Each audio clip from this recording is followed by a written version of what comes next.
this episode of the Fast Lane Car, it's all about brand spanking new, cool cars. That's right, we review 3 different, yet 3 very cool new vehicles. First, Nathan and I head down to New Orleans, where we get behind the wheel of the brand new RC350 F Sport. Not the RCF, but the RC350 F Sport.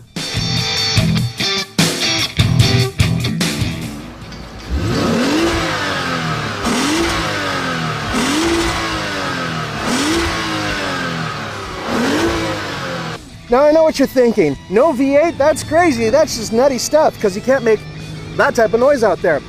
You're right, but at the same time, they expect this vehicle to be its main seller. Next, it's on to the TFL test track, where Nathan gets behind the wheel of the brand spanking new BMW 228i, and of course, finds out how fast it is not only from 0 to 60, but also around the track.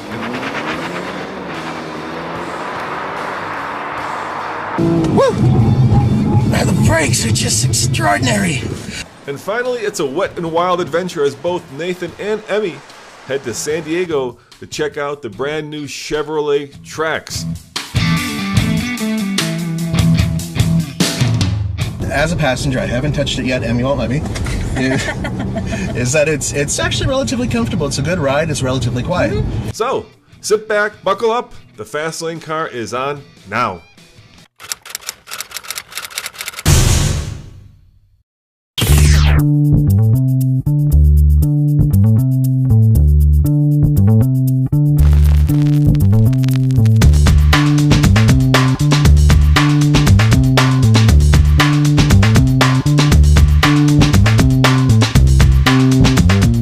Still a very good steering feel because of the weight. There's not a lot of road feel.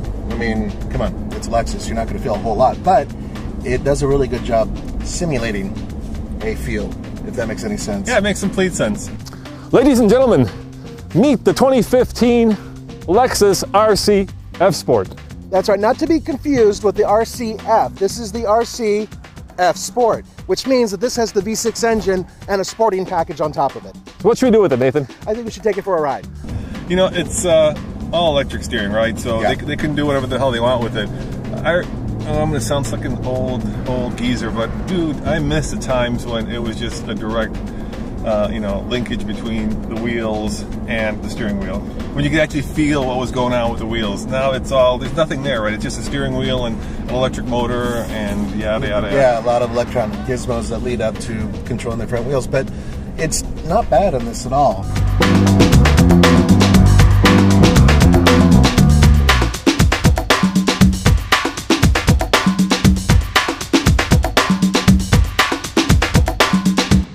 This is a lot different than the RCF, and this is really where it is different, and that's because this is a 306 horsepower V6 that puts out 277 pound-feet of torque.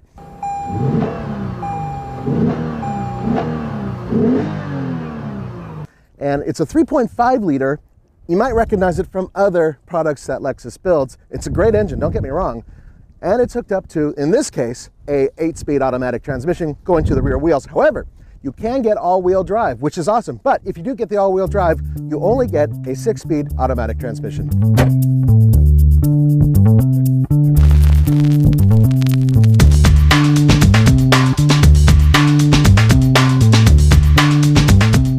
With that being said, there are a couple things I wanted to point out real quickly. For one thing, acceleration on the RC, this one here, the regular one with F Sport package, it's not bad. No, it's good. He gets up and goes, like right now. I was just shooting it from the outside when you took off. It sounds good, and it looks fast.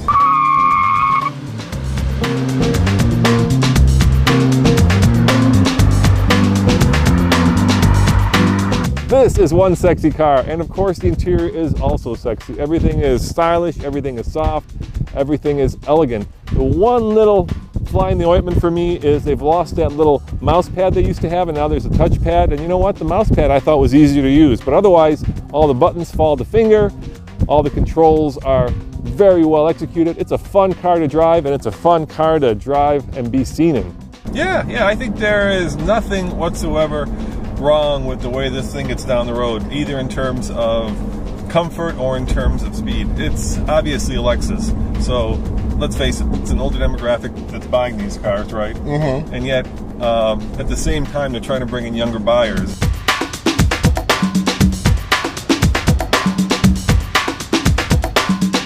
And so how do you do that? You make a car that's sexy, you make a car that's stylish, and you make a car that's fast, but you still have to keep those older folk. I gotta be one of them now. Yeah, right? yeah, that's right. I was holding off. I know you were. So I preempted you. But yeah, there's nothing wrong with it. The M Sport package gives you some really slick wheels and a couple other goodies, but what it doesn't give you is a fake front end, and that's because there are no extra hood scoops here. Nothing like that at all. And the trunk is big enough for at least one large golf bag. I think I might be able to squeeze back there, but I'm not going to because I'm at a Lexus event and we want to get invited to another one. But none of your shenanigans. Yeah, none of my crap. But it's a relatively roomy trunk for a small sports car, smallish sports car. Yeah. Yeah. You know, it'd be great to get this into Colorado and spend a week with it, because I find that after having driven it for, 20 minutes, you don't really get to know the car. We're giving you our best impression, but it's limited. So we really need to get, hopefully, an all-wheel drive one in the snow and, see how it is to live with this thing. Now, I know what you're thinking. No V8? That's crazy. That's just nutty stuff, because you can't make that type of noise out there.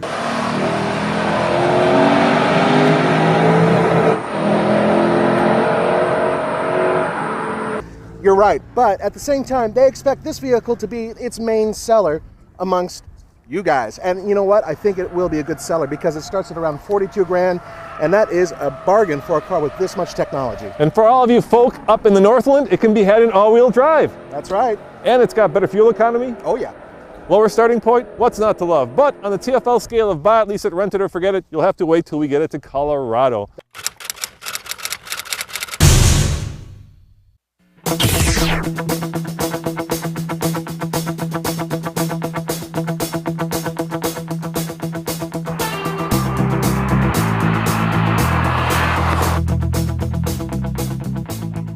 Folks, I'm not going to lie to you. I've never been a fan of the 2 Series in terms of its overall look. It's just a little too stubby for me. However, when you get the M package, which has these just amazing looking wheels, they're 18-inch, things change. It starts to pop. And if you spend $650, you're able to get the brake package with these really cool looking blue calipers. It pops even more. So suddenly it looks, well, really good. From the front, it looks great because it looks like a 3 Series. However, from the side, I still have a little issue with the droopy look here, and then of course the stubby tail. However, once you get behind the wheel, the car looks completely different.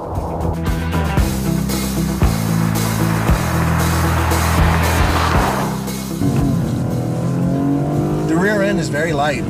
Doesn't mind getting a little out there, but this traction control system is more than happy to reel it in without slowing you down around the corner.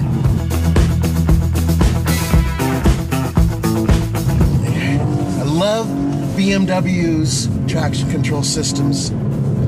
They're so much easier on the driver. They put a lot more faith in him or her. Folks, what you're looking at here, yes, it's not the 6-cylinder. Don't freak out. It's a 4-cylinder. In fact, this is the 2-liter 4-cylinder. It puts out 240 horsepower, 255 pound-feet of torque.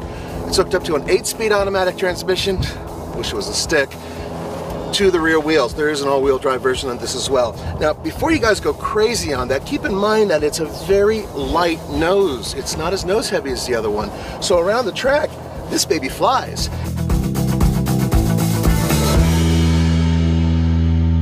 It weighs about 3,345 pounds. It's not crazy, but it's still not as light as I would like, but hey, who am I to talk about lightness? Now, here's the really cool part. With all of this goodness, this baby gets combined 28 miles per gallon. So you kind of have a little bit of everything in a car that is super, super quick. Pretty cool.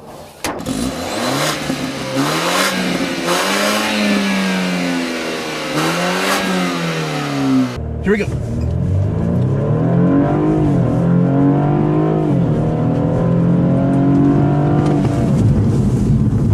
Best run yet. 5.74 seconds. That is more like it. See that? Tires warmed up a little bit. I didn't push it too hard. It took care of everything on its own. And yes, indeed, this car is faster than I am.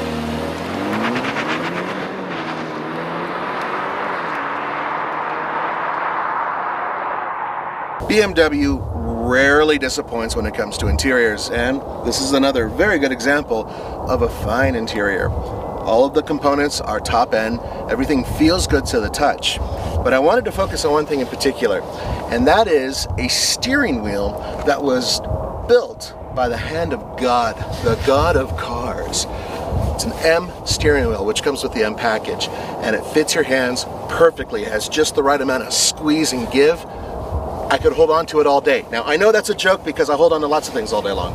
But when you take that and then you combine the rest of the vehicle with the excellent seats and perfect support, you have, oh God, I'm gonna say it, a great driving machine.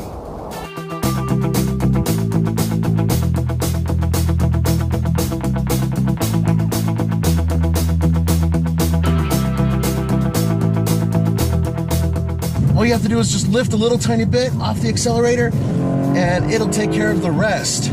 You really don't have to worry about over-rotating unless you're doing something really stupid, like I just did there. Then the rear end steps out, traction control clamps down, and everybody is happy because the car is not in the dirt, rolling over, on fire, with big flames coming out.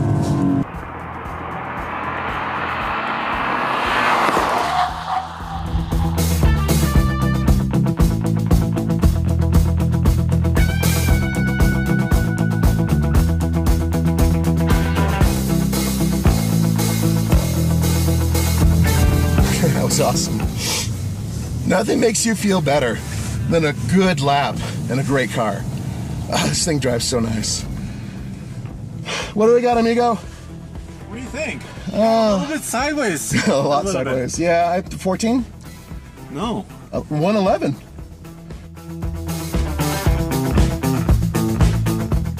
$44,450. That is a lot of money, but for a BMW, actually it's not that much, especially for what you get for the money.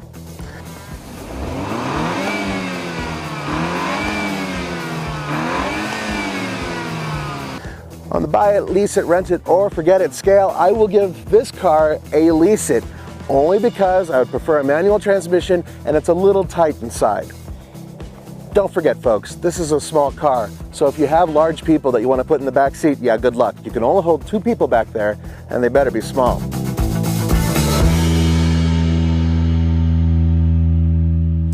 Special thanks to IMI Motorsports for hosting us here. By the way, if you go online to IMI Motorsports, you will find that you can drive your car here as well for a small fee.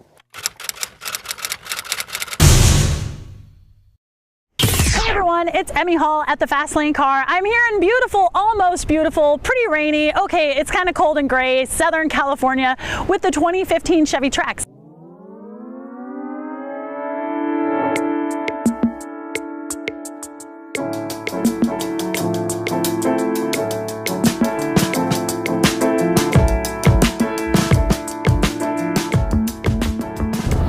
Now under the hood, we've got a 1.4 liter 4-cylinder turbocharged engine, which is good for 138 horsepower and 148 pound-feet of torque.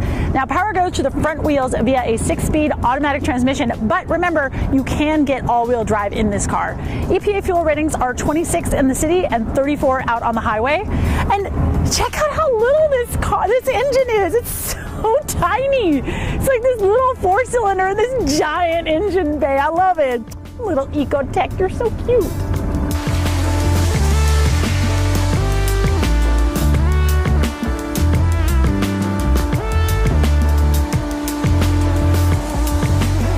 Hi Nathan. Hi Emmy. ¿Cómo estás? Muy bien, ¿y tú? Muy bien, porque estamos en San Diego. Simona say. So, yeah, hi folks. We are in San Diego, California. Beautiful, sunny, rainy, foggy. So, it's a bummer, but you know, hey, at least in Denver, it's 40 degrees right now and light snow, so I'm not going to complain too much. Yeah, bad day in California is better than a good day anywhere else. Well, yeah, maybe not. I don't know. I kind of like Denver, but anyway. Hi. Oh, you're not interested in me at all, huh? There's way other smells that are more exciting. Bye-bye. Okay, send all of your animal postcards to Emmy Hall, care of TFL Car Dogs. I want a dog so badly. So, this is the deal. We are in the 2015 Chevy Trax. Chevy Trax. We are in the top of the line model, although this is just front wheel drive. That's right. You can get all wheel drive in these cars as a $1,500 add-on, but That's right. we unfortunately just have the front wheel drive for right now. The Chevy Trax is actually kind of high. This is one of the highest roofs out of all of them. Now, what that gives you is a commanding view of the road and really, really good headroom. Great. But what it also does is it gives us a much higher, larger feel, even though the wheelbase and everything is actually relatively short.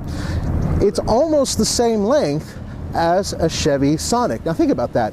This is a SUV, basically, right? Well, that's where you'd be wrong. It's really more of a station wagon. Now, the lines overall look pretty good. It's not ugly. The front end is kind of old-fashioned Chevy. You can definitely tell from the grille and everything else. But look down there. You only have about that much room in terms of ground clearance. This is not an off-roader. Now, yeah, we're going to get it up to Colorado and see how it does in the snow and mud. But taking it off-road, yeah, you're not going to be going over very much with that.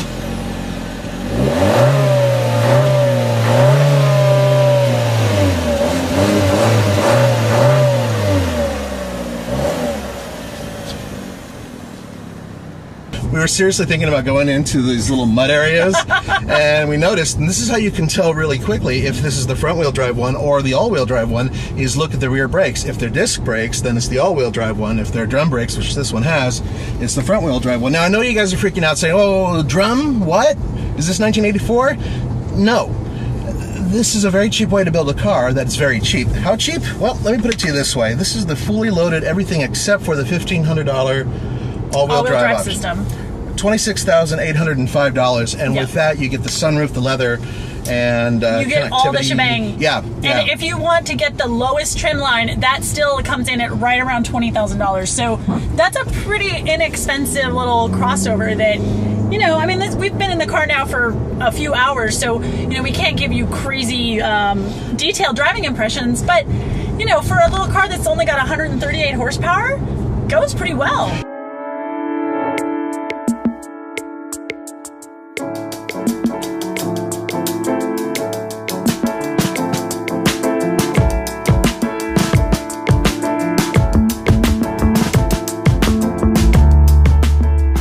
This is a pre-production vehicle, so I'll give him the benefit of the doubt, but you know, we are talking about a relatively inexpensive vehicle, so there are panel gaps. I can see them with the door right over there. Right there. This big gap in the box. The stuff I'm pointing to is basically the dash. Yeah. But for the most part, it's still... I'm not sure what this is for. It's to look good. It's the chrome. Yeah, I know, but there's no... That is definitely all form You could put I could put a cell phone in there. Look. Ta-da! Cell phone. I would never put my phone in there. So you put your cell phone there, and then when you get in the accident, it flies, and it'll hit you and actually take your eye out, and you'll be hanging from the socket. Have you seen my phone? Okay, this is my phone. Do you see how broken that is? That phone is so heavy. I'm never gonna put that. That is so broken. you. I'm broken. Like no, it's not that. It's just like, you know, the Adventure Girl. I mean, and mine is basically a Fisher-Price version because it has this thick cover. Roman said it more than once that I really need the largest, thickest possible thing to put around my phone to prevent from killing it. But Roman is the guy who drove over his phone. He drove over a phone. Really? He really did. It's absolute truth.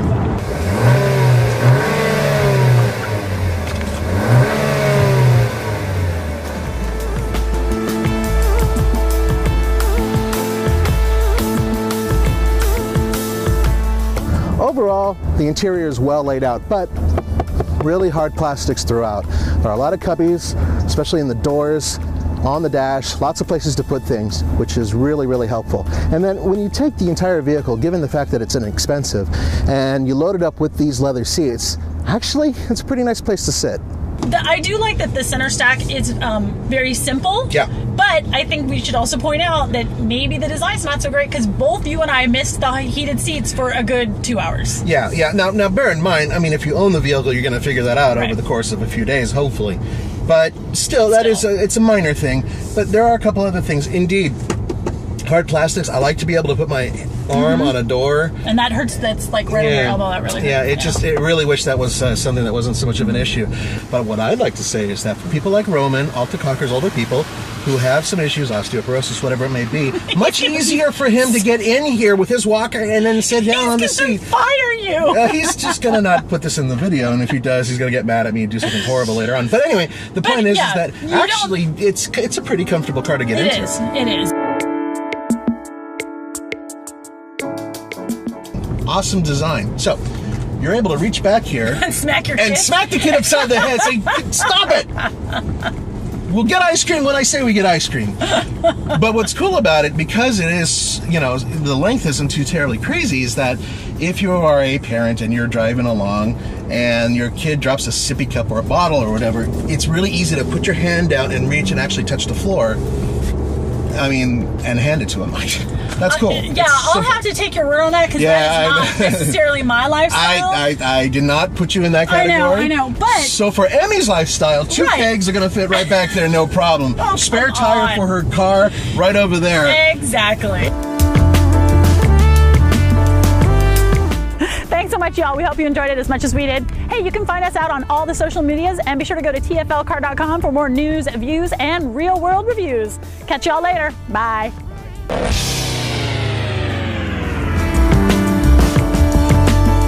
Do that. The fans will love it.